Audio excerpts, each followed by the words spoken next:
Thank you for attending the panel today to look at curriculum software and enhancing learning.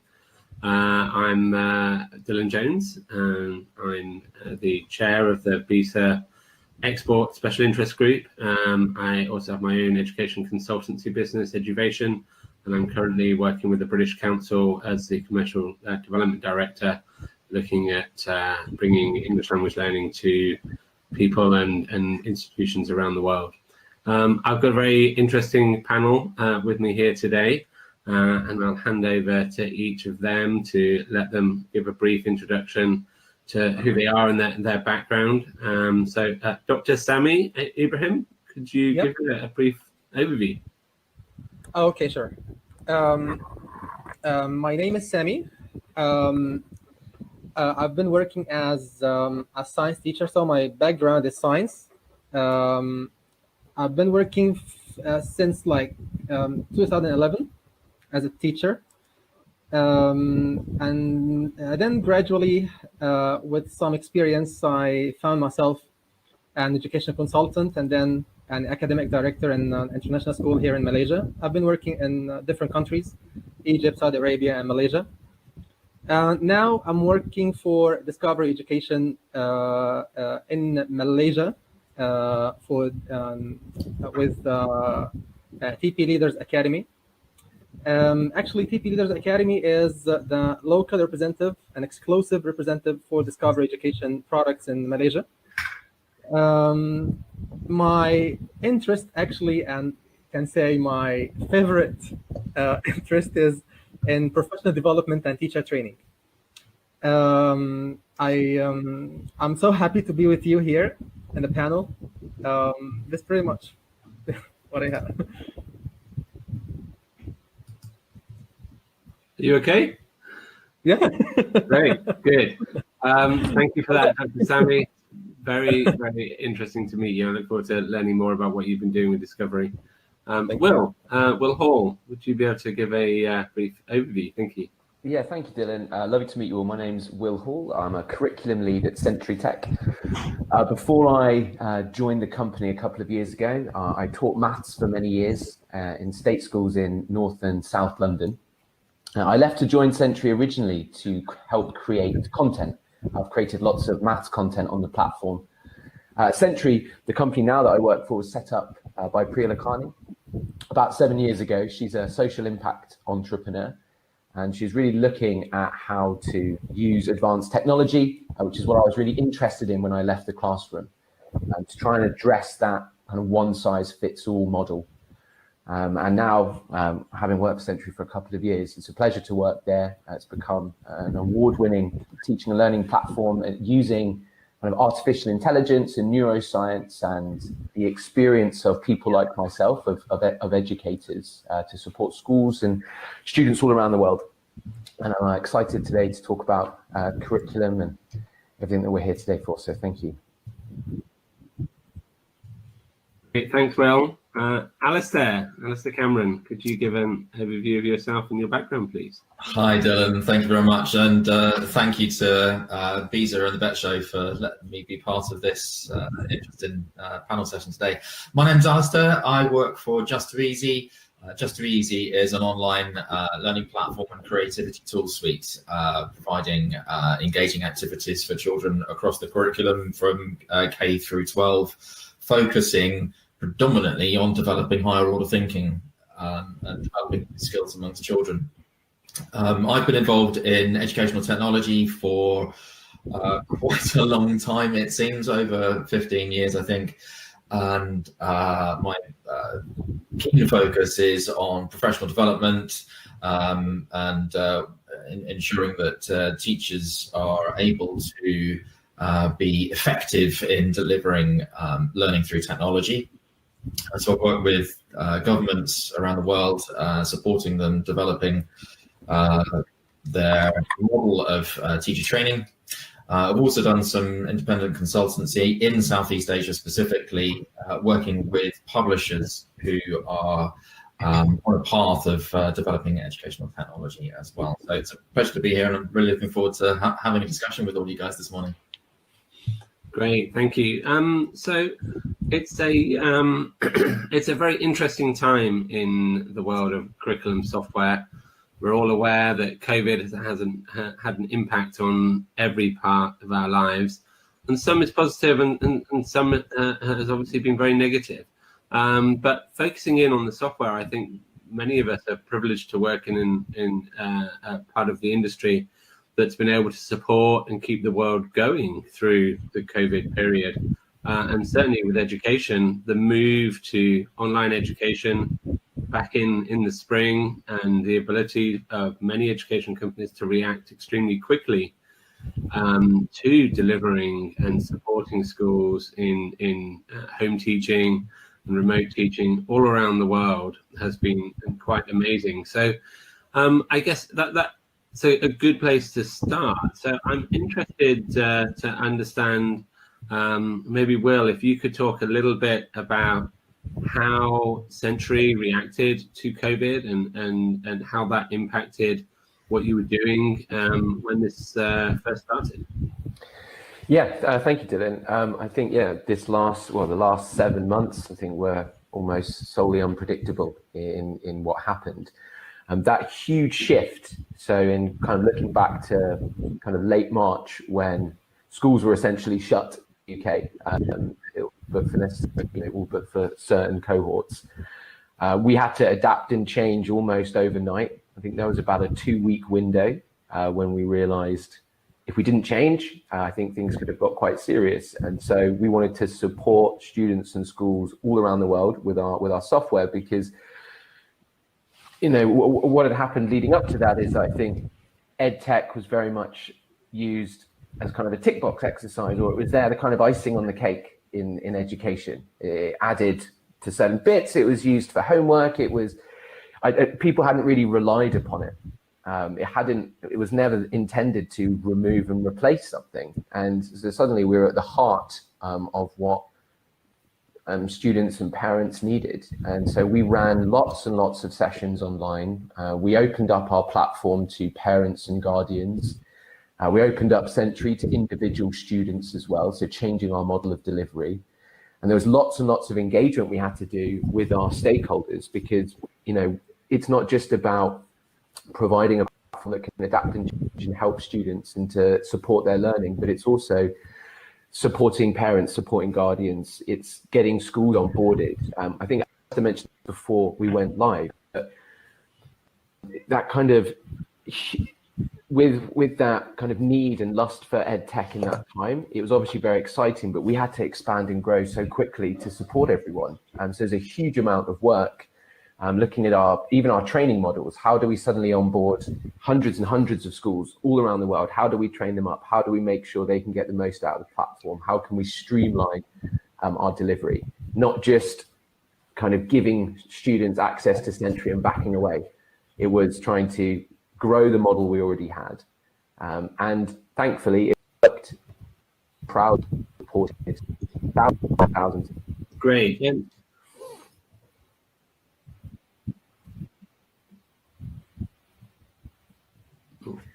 You've frozen a bit there, Will. Yeah, thank you for that. Alistair, could you pick up on that?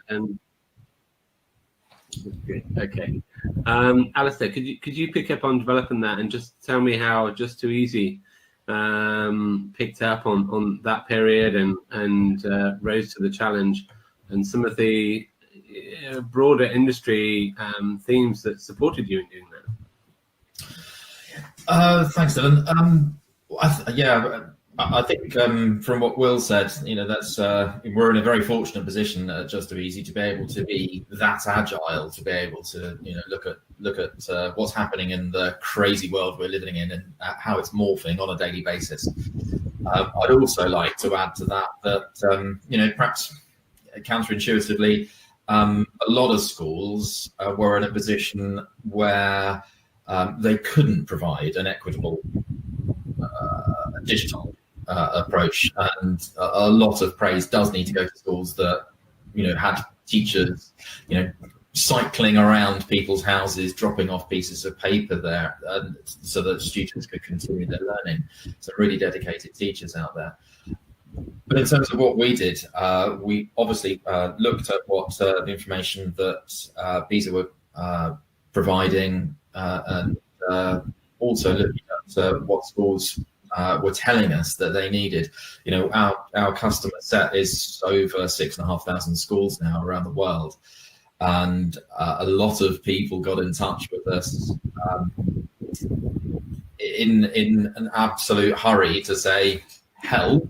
What can we do? None of our children are at school. None of our parents are at school. None of our staff are at school.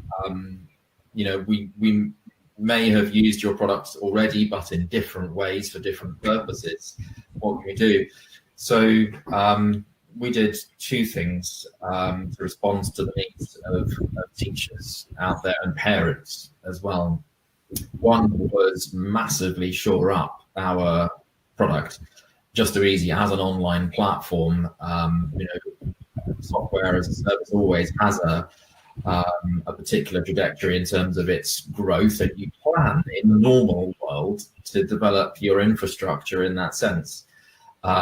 So when a company is presented with enormous sudden surge in use of your online tools, you need to make sure that it's always available. And companies like Microsoft were reporting, you know, crazy increases in use. You know, some of the figures that I've heard banded around are upwards of sort of 7,000 or 8,000% increase, which is phenomenal. And that leads to challenges in ensuring that you're always available service may not necessarily be so. So we wanted to make sure that what we were doing was always going to be available. So we set about doing two things. One is ensuring that teachers and staff were able to have some professional development available to them at all times. So we were continuously, and still are continuously, streaming professional development for teachers all around the world. To think about how they can use our tools for blended learning, hybrid learning, employing new ways of teaching, thinking about flipped as an idea, for example. But we also started developing additional tools. And one of the things that's really helped a lot of teachers is that a lot of teachers would typically rely on in the classroom having worksheets and some fantastic sort of PDF resources that are out there. But how do you get those out to children, and how do you continue that learning exchange between that, you know, that important communication flow between teacher and student and parent? So what we did was develop some additional software that was given completely free to all of our customers, anybody that uses Just Too Easy, so that they could, you know, it's a really simple concept. They could just take a PDF resource, upload it into our platform, and make that an instantly digitally editable, annotatable activity for children to work in, where teachers could also provide continuous support and advice and information through audio, video, etc. And that we see has really sort of you know, projected teachers forward very quickly and very easily, because they're taking something that they're very comfortable with using in the classroom, transferring it into a digital form, and it's just, you know, one step in the direction of using technology effectively. Thanks, Alistair. I think that's really interesting, and from my experience through this period with the British Council, we moved from teaching face-to-face in over 50 countries with English language teaching in face-to-face teaching centres to delivering almost everything online with synchronous face-to-face live teaching, and reacted extremely quickly to continuing to provide that service. But one of the things we also had to do was look at developing a blended learning approach, especially for younger learners, where they need the support and they need that interaction, and to have pre and post work outside the lesson, have that monitored and delivered and structured so that it's useful. And part of that was working with countries all around the world. I'm very conscious of the different approaches and the different stages of movement that happened through this period. So, Dr. Sami, I'd be really interested to understand from your perspective of discovery, but also in Malaysia, how did this kind of unfold for you, and how did you react? Thank you, Dylan. What happened actually last semester exactly was hilarious, was something really crazy. We found that all schools are shutting down, as happened everywhere in the world. But and also the problem was because I believe it was because three different things. The first thing is because no reliable resources. There were no digital resources available for each and every single student. And the second thing is because teachers were not well prepared for such kind of approach in teaching and learning. And the third was because of the infrastructure. So we had three different problems. No reliable infrastructure, no reliable resources, and no reliable teacher training. That's why in our approach in discovery education, we are focusing on these problems. We are trying to find out the potential work in order to make this successful when we approach schools. We believe in discovery education that we have the solution for the problem. And the main problem or the main issue that we needed to focus on is how to approach schools, how to convince schools that we understand your problems and we can sort these problems out. The thing is that we found that when we just approached schools, we found a very good reflection. We found that schools are really interested to go through our products because actually we are really touching the problems. So, for example, when it comes to digital resources and digital teaching and learning, we used to say that using technology is important, but effective use of technology is much important than even using technology, because using technology is not the end of the problem. The thing is that we have to focus on the effective use of technology. The effective use of technology when it comes to the instructional methods, when it comes to the professional development programs, when it comes to each and every single activity that is present. We have to focus on effective use of technology. In Discovery Education, we are providing Discovery Education Network, which is actually very important for every teacher to have an access to, because so many teacher resources are there, so many you can say webinars and seminars. You can say also we have like tons of teacher resources. As I said, very important to every teacher right now in order to develop himself, he has to be on such kind of communities. So to be belonging in such kind of community, international teacher community like the DAN or Discovery Education Network, it's very important to teachers. That's what we provide to teachers. The second thing is that we provide interactive or digital resources, completely digital resources. We are focusing on the student. It's student-centered, focusing on 21st century skills, and also they are, as Will said, they are tech books. And what we mean by tech books is that it's completely technologized books. Not only that, not only in technology, they are also focusing when it comes to pedagogical or the educational part. We are focusing also on the instructional methods. In science textbook, we are focusing on the 5 E's, which means that explore, engage, explore, explain, elaborate, and evaluate. This instructional method in science. In mathematics, we are focusing on DPA, which is discover, practice, and apply. And STEM, we are focusing, or we are approaching with challenge, design, and solve, which means that we are not only focusing on technology and discovery education, we are also focusing on the pedagogical part and education itself. So And also, when it comes to activities, in Discover Education, we have tons of activities that are making differentiation easily to students. And also, the differentiated lessons will be very easy to teachers as well, which means that no one will be out of queue. When we focus also on the digital learning, we have to make sure that the teaching and learning is student-centered, and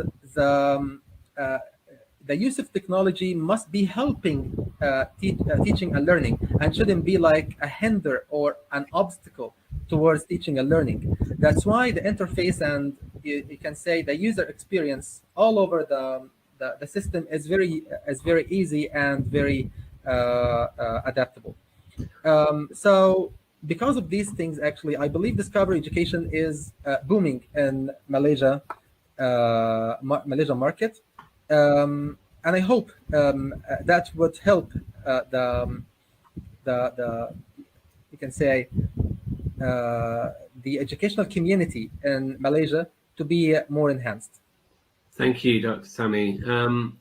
I'd like to come back to efficacy and how we measure that a bit later. But just while we sort of stay focused on this kind of COVID period, one of the things that I know a lot of organizations did at the start of COVID was in a very charitable and philanthropic way, gave software away. And I think it was amazing to see the education community and the EdTech community in particular really moving quickly to support schools and education institutions around the world in having access to materials, facilitating home learning.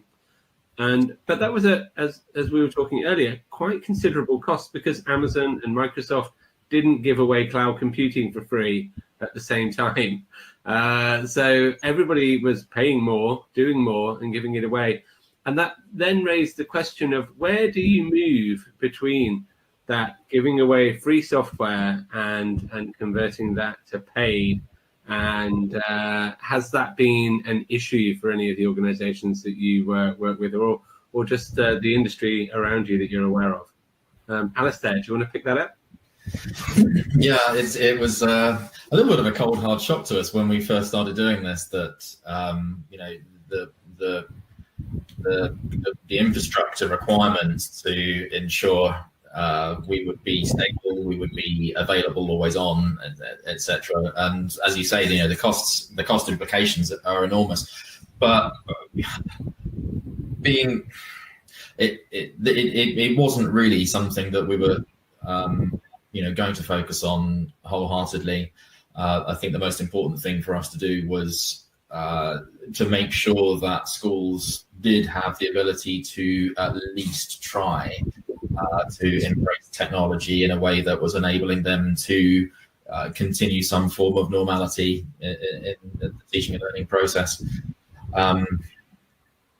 The whole thing about free is a really tricky challenge for companies like ours to cross over in where you go from providing something for free, and it can be easily perceived as being a sort of a shameless company marketing tool to gain customer base, etc.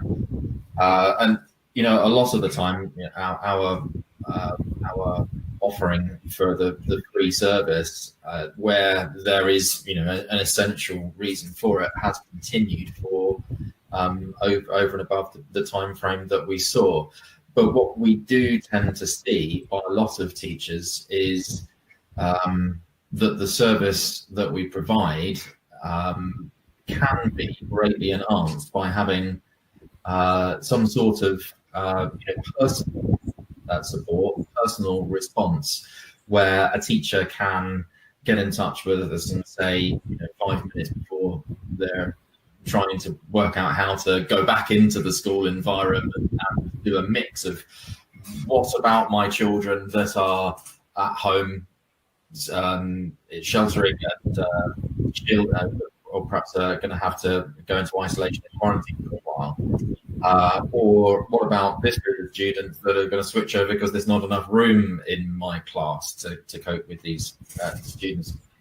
So for teachers to be able to have that personal touch and be able to work out a plan of action for them using technology, which mirrors what they were originally planning to do in the classroom, has meant that we've proved really good value for schools out there as well in terms of solution.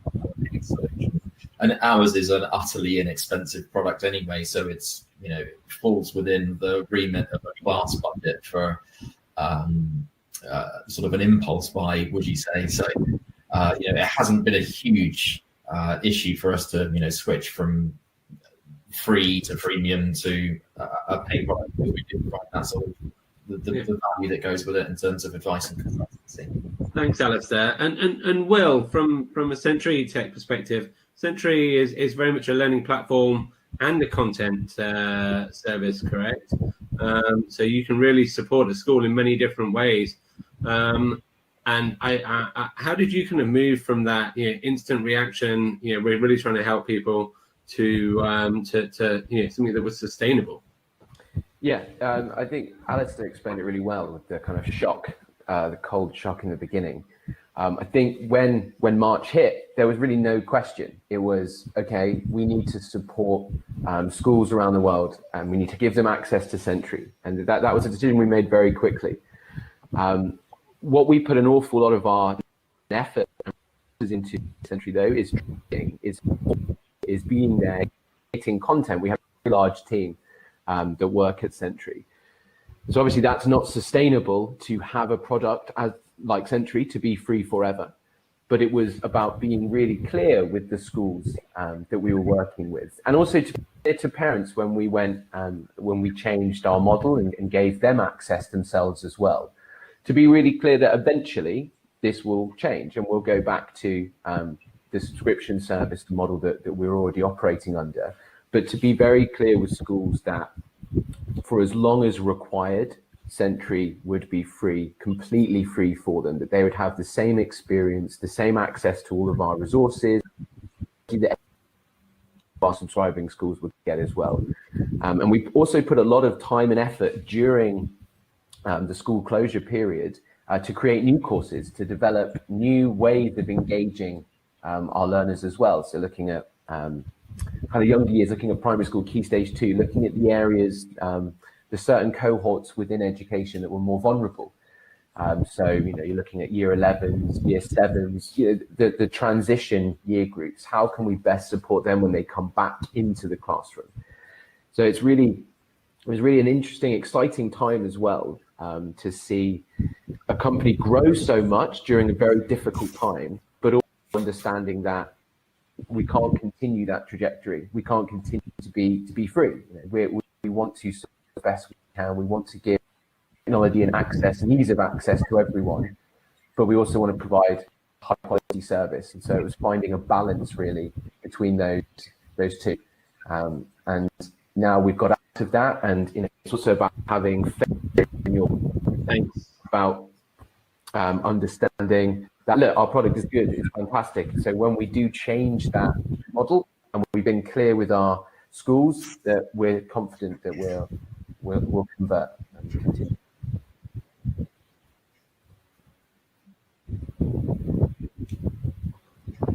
Thanks, Will. I think that clarity and that honesty and being upfront is really important in this.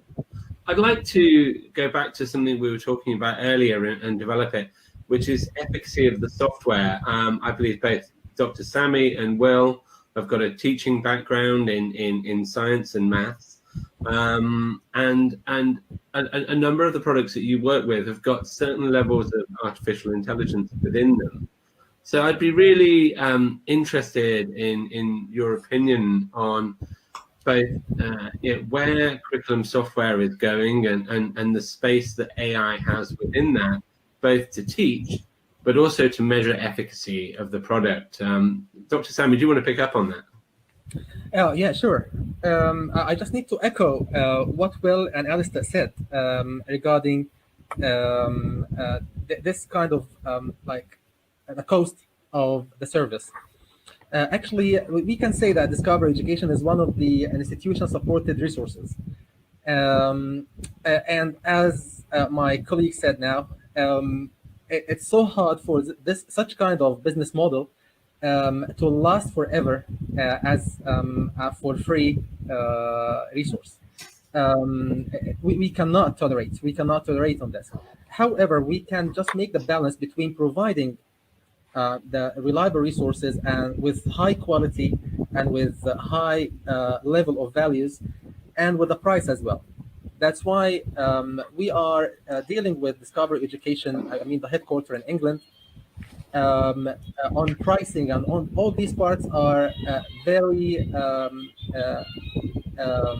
like we are controlling this together because we understand the market here very well, and we are really flexible in prices because we have a message, and this message is educational message. It's full of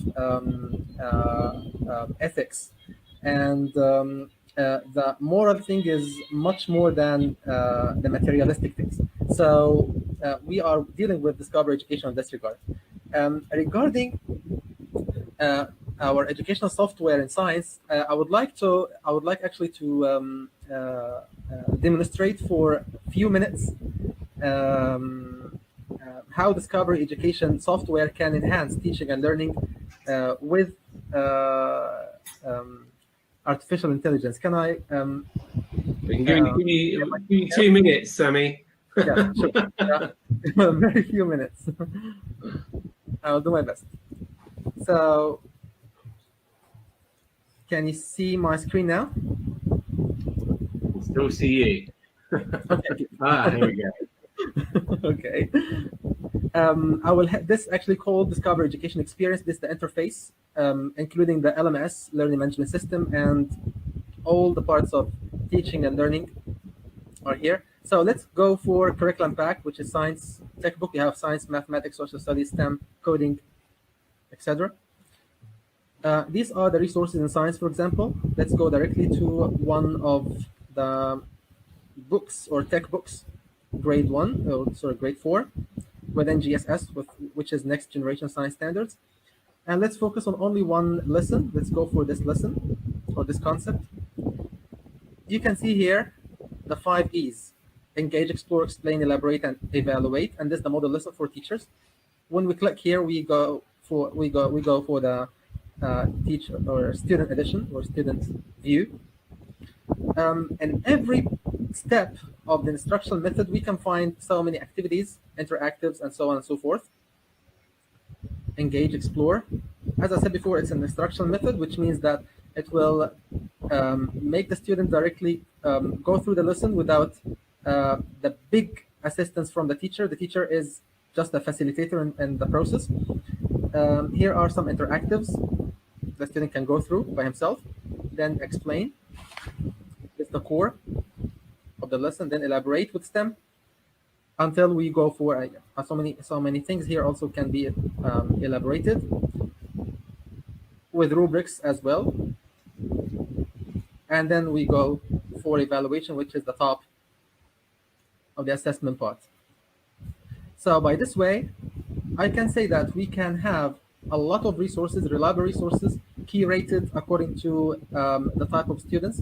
And we can say also can engage students into teaching and learning, and even students can make or can control their own learning on their own pace. Such kind of software which is provided by Discover Education can enhance teaching and learning, especially when we are talking about COVID-19 era.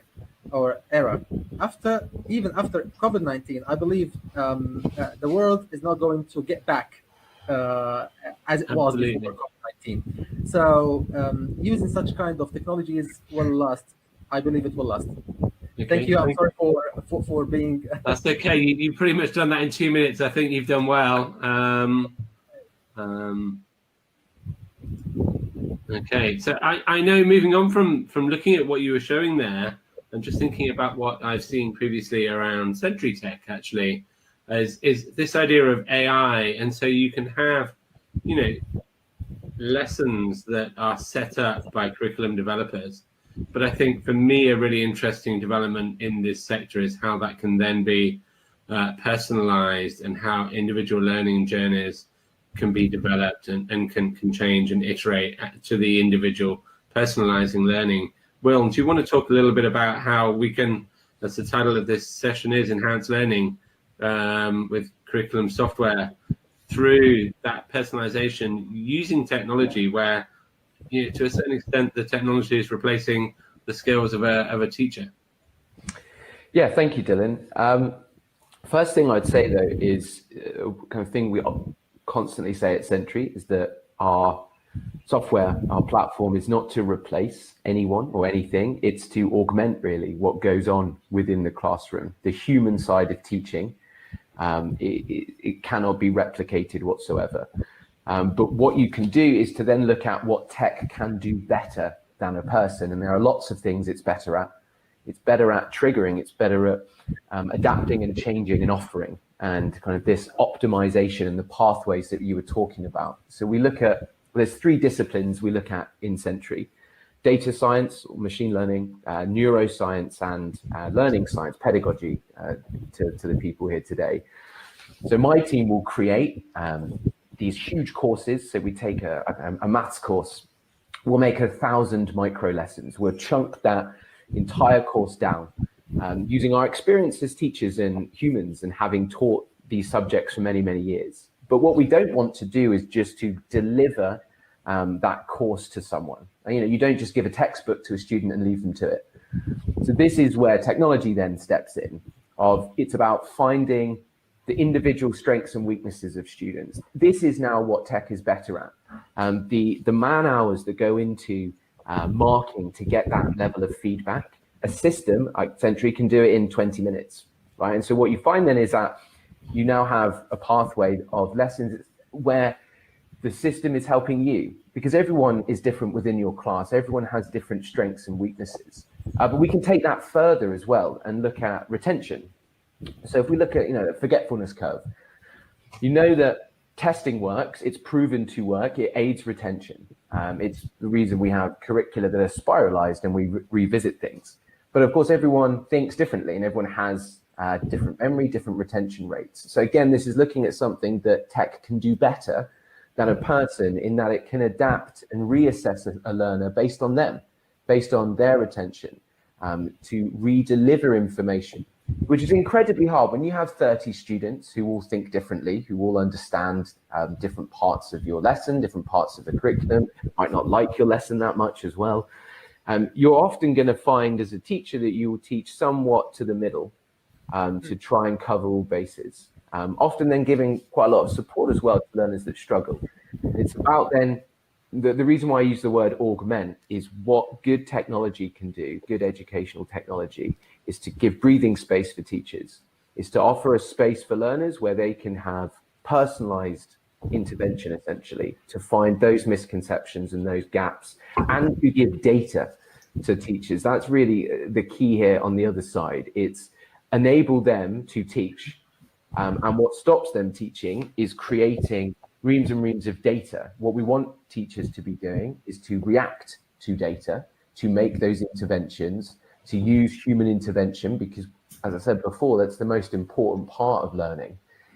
It's the emotional side, it's the support, it's the explanations from educators that you trust. And good tech can enable that to work better, to free up teachers. So it's a fine balance really between those 3 disciplines. Great, that's very useful. I think the idea of adaptive learning is extremely powerful in moving through, but it's also, as you said right at the start, impossible to replace the teacher. And Alistair, you talked earlier a little bit about how you were working with professional development with people using Just Too Easy, and I think that's really important, and that's something that is difficult when you're not able to go and visit people. But it's also, I think, difficult in even pre-COVID.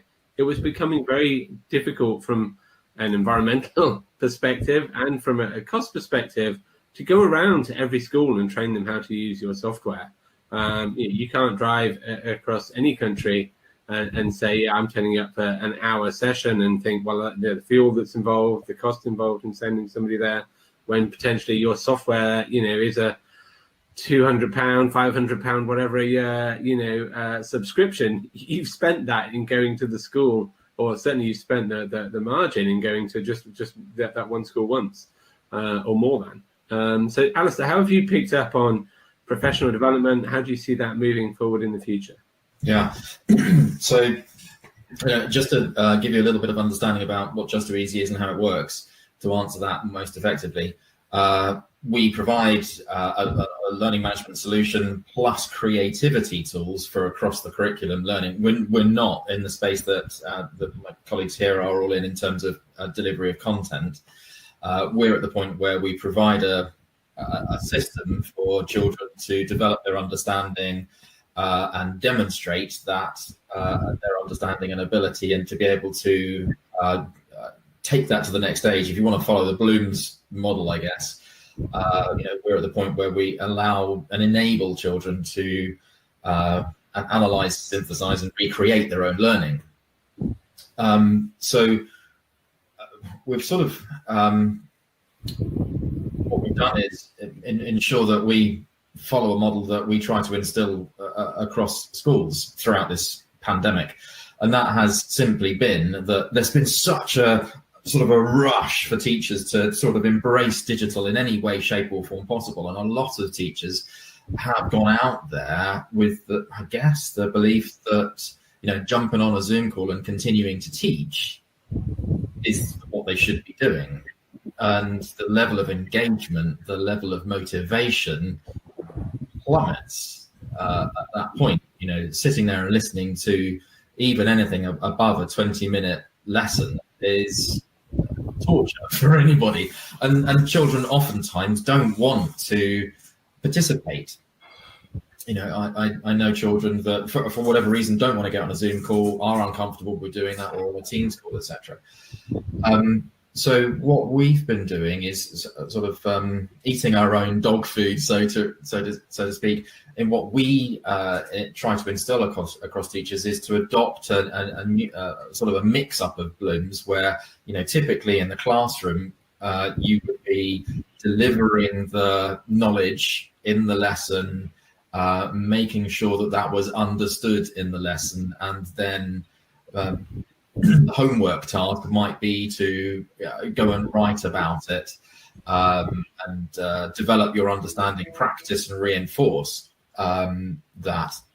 So what we're doing is giving the tools and the provision for teachers to be able to allow children to, especially with this new and next normal of whatever life is going to throw at us, or however schooling is going to exist as we go into phase 2, or as I understand it in Malaysia in particular, is going through the third tranche of this pandemic coming up again, is giving tools to teachers and the ability for students to acquire the knowledge in their own terms without having to go on lengthy Zoom calls, and then build on that knowledge in the classroom, so that the technology is affording them the tools to develop their own understanding, demonstrate their own understanding, but also mix that up and collaborate and share their experience and learn knowledge and where they're going with that back in the classroom. That's effectively what we are doing. I guess in terms of going back to the previous question, the efficacy of what we're enabling schools and teachers themselves is demonstrated through the creativity that their children provide in terms of what they're producing, perhaps in blog work or work that they're collaborating and sharing within the classroom. But to answer your question, Dylan, sorry, it's a long-winded way of answering that question, is in terms of professional development, we work with governments. We work with, we launched live to the whole of Vietnam to provide our tools to the country of Vietnam. So it's over 19 million kids. We provide our software to every single school in London. So that's 2,500 schools. provide our software to the Welsh government, so that's over 2,000 and something or other schools. We kind of lose track of that. What we do is provide a lot of tailor-made professional development to particular needs and requirements of a market. So for Vietnam, where access to technology is limited, we're providing very small, bite-sized particular resources that are focused on building knowledge, building confidence in using technology in a nice and simple and easy way for them to be able to embrace. And then also our professional development is again tailored en masse for the Welsh government, Welsh curriculum, or the British curriculum, or the Malay curriculum, etc. Great. We're embedded into our product.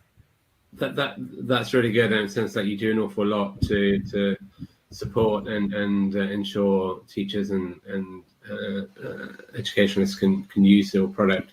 As a final point in the last kind of 8 minutes, I'd like to hear from each of you how you think gamification can enhance learning.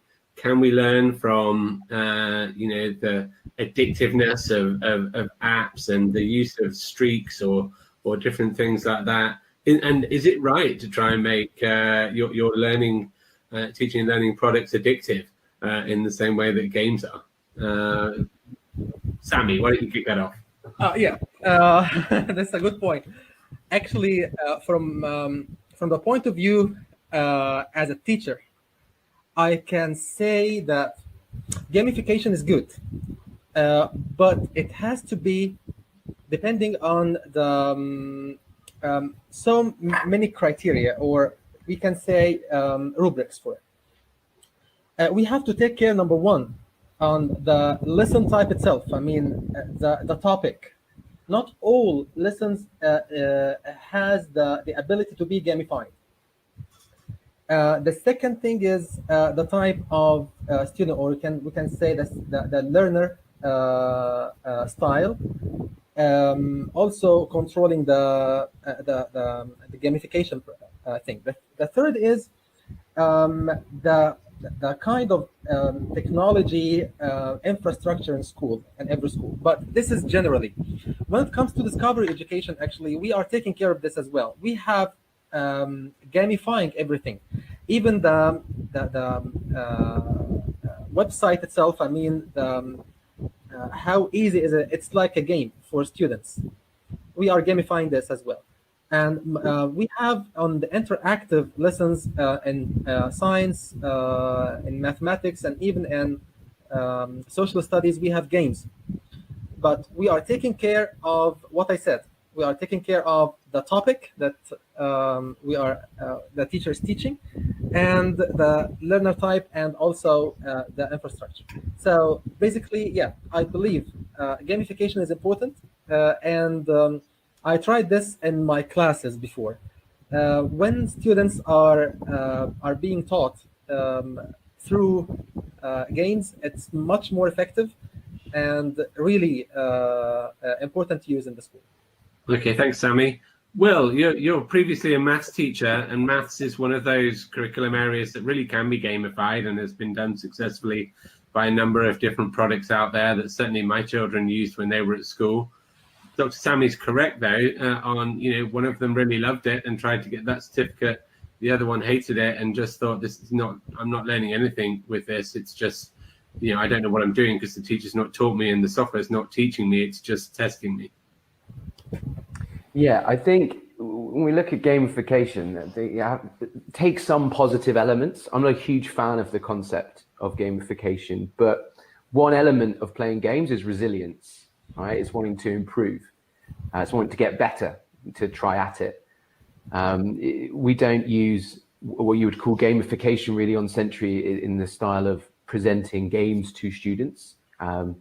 I think games can engage for a short time. I think you lose engagement afterwards because you can't really compete with the best games manufacturers on the planet to really keep students or children's attention. But what you can do is learn from the core tenets of gamification, i.e. displaying scores, color coding scores, wanting students to try again, wanting students to improve, showing their data, how they're improving, their completion rates. There's lots of elements of what we would consider gamification that can, I think, really benefit students, especially in using platforms. But I think it's a very fine line to tread between, as you said earlier on, getting, what's the outcome here? What we want to create our learners is independence and agency.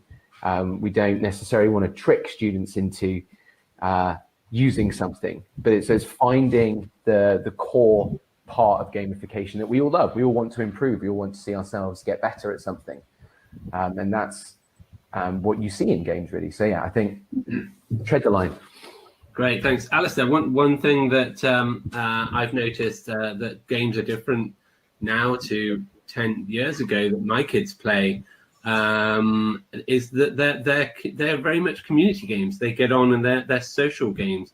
They're still shooting things, but they're doing it with their mates. And can we use that collaborative aspect of modern gaming in learning more? Absolutely. I mean, I'm a complete fan of it, and I don't know why you don't admit, Dylan, that you as well as I probably play some of these games, and we absolutely learn from them. And you're right, the collaborative nature of these things, Fortnite and now Minecraft are ultimately hugely collaborative on a global scale, and we've taken advantage of that as well in a light touch way. Just Easy has two games built in, which are the easy and obvious ones for us to embrace, which are spelling, context, and obviously maths as well. So we support Cambridge curriculum all the way through IGCSE from reception onwards for gaming and making that as fun as you possibly can. But what we've done is we've opened that up to sort of a global gamified base, so that children can compete in private games where they're just playing in a class by themselves, or they can have not a collaborative game as such, but a game where they're actually racing their times tables against children from around the world, or having a spelling contest, a spelling bee with children around the world. And I was actually doing one live the other day with a group of children in Chile. So we were combining the whole face-to-face thing as well as doing the game online at the same time, which was absolutely fabulous. And that makes it so much more of a learning opportunity for children too, because not only are they learning about their times tables and practicing that, but where's that flag from? And that leads on into other conversations about what language do they speak, and how old are these children that are playing against us. So you can open up a wide variety of learning opportunities just from playing that one game, which does other things. And the response that we get from it is, when we first launched Spell Blast, we had over 50,000 games played in, I think it was like the first day. Wow. That's great. Okay, I'm conscious of time. I'd like to thank all of our panelists today, Dr. Sami Ibrahim, Will Hall, and Alistair Cameron, and also thank BESA for giving us the opportunity to talk about the best of British and the state of curriculum software and how it can enhance learning around the world. I think we live in interesting times. We work in a very interesting industry, and I think that the future is bright for continuing development and use of curriculum software around the world. So thank you all very much for your time, and I look forward to hopefully one day actually meeting you in person. Would be good. Okay. Thank you. Thank you very much. Thank you very much. Nice to meet you all.